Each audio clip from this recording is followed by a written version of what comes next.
안녕하세요. 유니브 클래스 윤여정입니다. 2024학년도 수능이 100일밖에 남지 않았습니다. 교과나 종합을 쓰는 친구들도 정시 파이터들 못지않게 수능에 집중할 수 있는 시기입니다. 우리 작년에 끝까지 포기하지 않고 공부를 해서 수능 최저를 맞추고 새내기 생활을 즐겁게 하고 있는 학생을 모시고 어떻게 수능을 공부했는지 그 노하우를 들어보도록 하겠습니다. 안녕하십니까? 안녕하세요. 오랜만에 뵀는데 네. 네. 처음 보는 친구들도 있을 테니까 자기소개 한 번만 더 부탁드릴게요. 안녕하세요. 저는 저번에 생기부 도움닫기 컨텐츠에 출연했던 서강대학교 시스템 반도체 공학과 23학번 권혁이라고 합니다. 처음 보는 친구들도 있어요. 그렇죠? 네. 그래서 우리 권혁 학생에 대해서 좀 제가 간단하게 좀 말씀을 드리면 운암고 졸업했고요. 3학년 1학기 때 조금 떨어져서 1.42. 그렇죠? 그전에는 더 등급이 좋았었고. 그중에서 고대 학교 추천. 최저를 맞췄음에도 불구하고 떨어진 이상한 경험을 한번 했고요. 서강대, 성대, 중앙대, 경희대, 서울시립대는 일단 교과 전형이 2개, 경희대 시립대는 최초 합했고 나머지 위에 3개 학생부 종합 전형은 추가 합격을 해서 총 5장을 합격한. 고대 붙고 서성한 분 떨어지는 건 되게 흔한 일인데 서성을 붙고 고대를 떨어지는 그러한 불합을 경험하긴 했어요. 그때는 우리가 수능 최저는 조금 간단하게 정리하고 넘어갔었는데 작년 이맘때로 돌아가서 이때 내가 수능 최저를 해서 어떻게 했고 어떠한 마음가짐이었는지를 조금 더 자세하게 좀 얘기를 해줘서 오늘 조금 자극도 주고 힘도 네. 주는 그러한 얘기를 한번 해보려고 합니다. 네네. 일단 수능 최저 이야기를 한번 해볼게요. 네. 혁이 학생이 맞췄어야 됐던 수능 최저는 고려대가 당시에 3합 7이라는 그쵸. 걸 요구하고 있었는데 경희대가 2합 5, 서울시립대가 고려대랑 똑같이 3합 7인데 과탐은 하나만 반영하는 그렇지. 식으로. 네. 그렇죠. 일단 가장 목표로 잡았었던 건 탐구 2개 평균이 포함된 고대 학추를 맞추자. 그리고 이거를 맞추면 당연히 시립대하고 경희대는 자동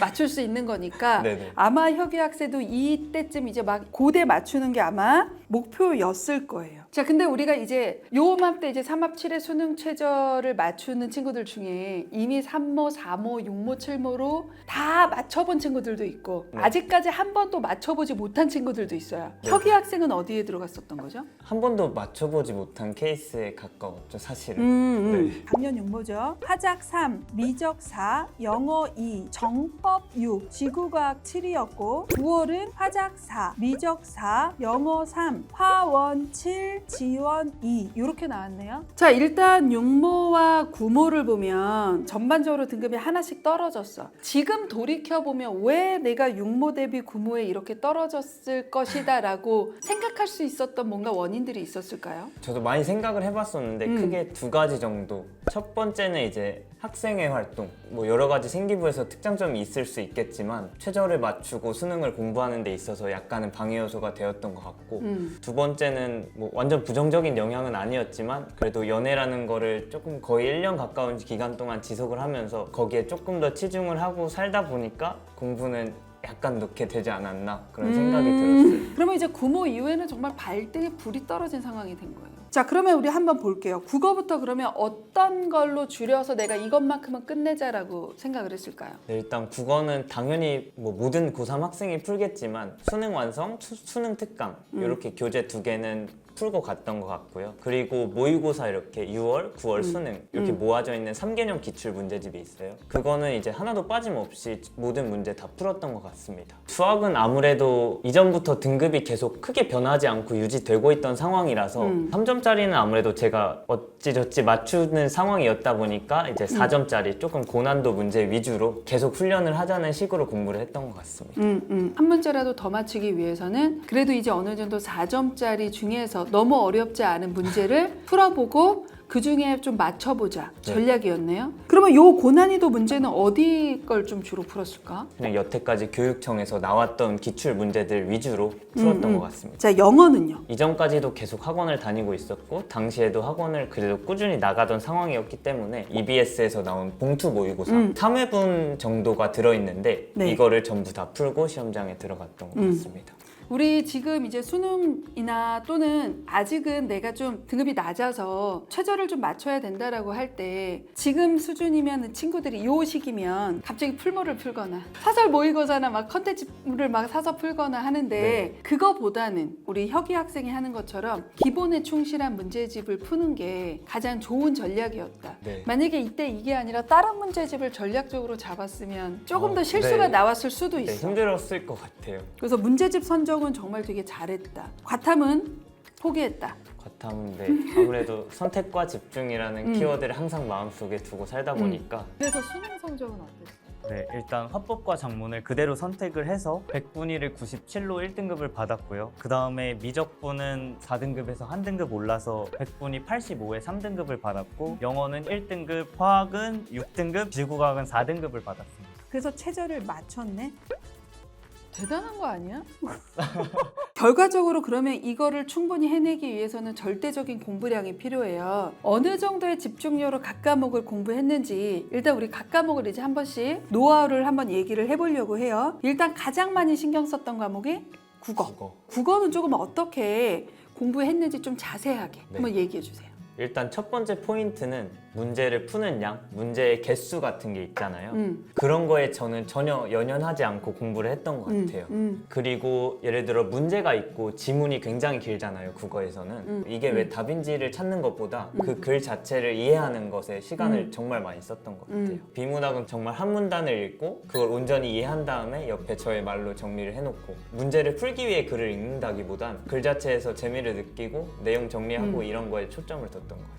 근데 또 문학은 좀 다르잖아요. 문학 같은 경우는 선지식이 있는 형태로 푸는 거잖아요. 문학 경우에는 좀 어떻게 한 거예요? 문학은 어떤 모든 단어 하나하나를 이해하려고 하면서 시간을 쓰기보다는 다른 부분에서 힌트를 조금 더 얻어서 생각을 많이 해보는 식으로 했던 것 같아요. 그러면 우리 한번 요 문학하고 비문학 작년 이맘때로 돌아가서 내가 이렇게 공부를 했어 라고 한번 예를 들어서 한번 설명을 해주면 좋을 것 첫 번째 지문 먼저 해보려고 하는데요. 앞서 말씀드린 것처럼 한 문단 한 문단 정리하는 걸 포인트로 뒀어요. 신경과학의 발달과 함께 등장한 동일론에서는 이렇게 쭉 이어서 중요한 문장은 여기서부터 나오죠. 기능주의, 과거의 개념을 바꾸고 새로 등장하게 된 개념이기 때문에 기능주의가 저는 중요하다고 봤어요. 그래서 기능주의의 개념인 정신 상태가 물리적으로 다양하게 구현될 수 있다. 사실 근데 물리적으로 다양하게 구현될 수 있다라는 말이 직관적으로 와닿는 말은 아니잖아요. 그래서 저는 기능주의, 정신, 다양성 이렇게만 사실 정리를 해두고 넘어갔어요. 그냥 이런 단어가 나오면 이 문단으로 돌아와서 다시 찾아볼 수 있게 상상해보자 하면 이제 보통은 예시가 나오잖아요. 예시에 너무 집중을 하시면 안 돼요. 우리와 똑같이 고통을 느끼는 외계인이 있다고 해보자. 그 다음 저는 여기 다음 문장을 읽지 않았어요. 외계인 1번 해놓고 일단 다음으로 넘어가요. 고통을 구현하는 물질은 인간의 뇌가 아니다. 여기서 저는 아까 첫 번째 문장이 약간은 이해가 됐거든요. 정신이 고통을 느끼는 기관이다 보니까 다른 주체도 다른 정신을 가졌어도 같은 결과를 낳는구나 하는 거를 저는 알 수 있었어요.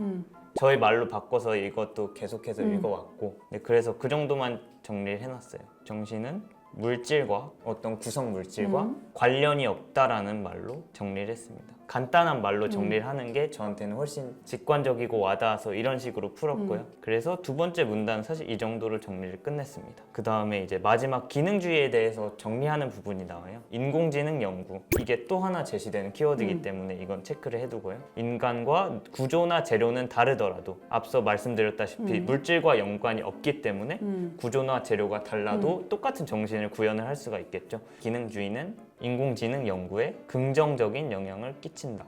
이 정도로만 정리를 하고 넘어갔어요. 그리고 이거랑 관련된 다음 문제가 있는데 보통 이런 선지를 보면 맞는 걸 찾으려고 하기보다는 틀린 걸 찾는 게 훨씬 도움이 많이 되는 게 있어요. 두 번째 선지를 보면 물리적 물질들의 종류를 파악하려 했다. 이게 사실 헷갈릴 수 있는 포인트가 상관없는 뭐냐면 거잖아요. 상관없다고 저는 정리를 해놨기 때문에 당연하게 넘어갈 그치. 수 있는데 이런 예시들, 아까 외계인 이런 예시들에 집중하고 읽다 보면 외계인 로봇? 이렇게 자세하게 설명을 했다고 하면서 오해를 할 수가 있어요. 그래서 이 부분에서 저는 자기의 말로 바꿔서 정리를 하는 게 되게 중요하다고 다시 얘기를 드리고 싶어요. 그래서 기능주의는 상관없는 걸 굳이 파악하려 할 이유는 없으니까 2번으로 답을 고를 수 있게 되는 거. 네, 일단 제가 문제를 푸는 거에서도 보셨겠지만 모르는 걸 넘어가고 이런 부분에 있어서 저는 선택과 집중이라는 키워드를 굉장히 중요하게 생각하고 공부를 했어요. 최저를 맞추려는 사람 입장에서는 이 정도는 내가 손을 못 대겠다 하는 거를 공부하면서도 미리 찾아두시고 수능 장에 가면 확실하게 엑셀표를 쳐놓고 그건 아예 건드리지 않는 식으로 저는 이거를 영어에도 마찬가지로 적용시켜서 풀었어요. 저는 모의고사를 계속 풀었는데 그때마다 다른 친구들은 다 맞추던 문장 순서 맞추기 그거를 되게 항상 틀렸었거든요. 그래서 사실 공부할 때는 그래도 꾸준히 공부해 주시는 게 좋지만 실제로 수능 시험장에 가서 시간을 재고 문제를 풀 때 이런 식으로 적용을 해보시면 좋을 것 같다고 말씀을 그리고 드리는 시간이 거예요. 아주 많으면 그걸 늘리면 된다. 결과적으로 내가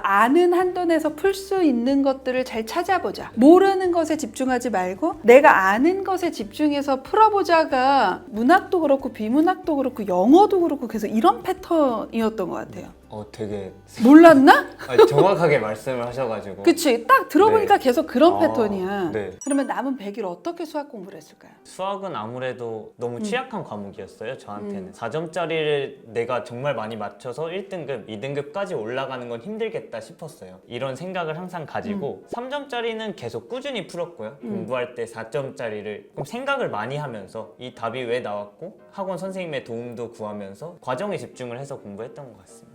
저는 예전에 혁이 학생이 했었던 말 중에 가장 기억 남는 게 끝까지 해설지를 보지 않으려고 노력했었다. 했었던 말이 예전에도 되게 많이 기억에 남거든요. 네. 4점짜리 문제를 안정적으로 맞출 수 있는 상황이 아니야. 근데 혁이 학생은 끝까지 내가 이 답을 도출할 때까지의 과정 또는 거기에 쓰이는 개념이 뭐지를 끊임없이 공부하면서 해설지를 안 본 거거든. 그게 버티기가 되게 어려운 공부 방법인데 그래서 실은 4점짜리 문제가 좀 풀렸나요? 네, 실제 수능에서도 사실 평소에 풀던 만큼 너무 긴장이 된 상황이었음에도 불구하고 3-4문제 정도는 풀 수 있었던 것 같습니다. 아직 최저를 못 맞추는 내가 남은 100일 동안 최대한 최저를 맞출 때 네. 노하우를 지금 전달해 주는 것이기 때문에 네. 그런 측면에서 정말 이 영상을 보는 친구들이 가장 크게 얻어가야 되는 건 그거예요. 내가 아는 것이 무엇인가? 아는 네. 것과 모르는 것을 구분하는 힘, 생각해 보는 거. 이 훈련을 혁이 학생은 정말 잘한 것 같아요.